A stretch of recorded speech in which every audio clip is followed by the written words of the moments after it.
Magandang hapon. Welcome sa Lotto Result Today PH.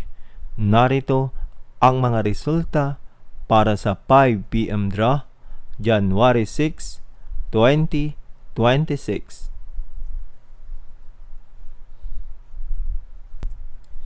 Para sa resulta ng 2D Lotto, 21 at 7.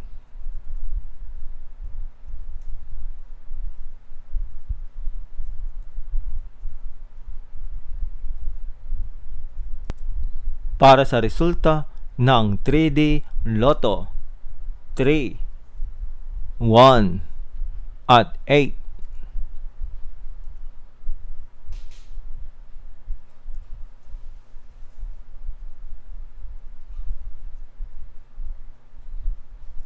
At yan ang mga resulta ngayong 5 PM draw. Para lagi kang updated sa mga Lotto draw result, mag-like and subscribe. Maraming salamat po sa panonood.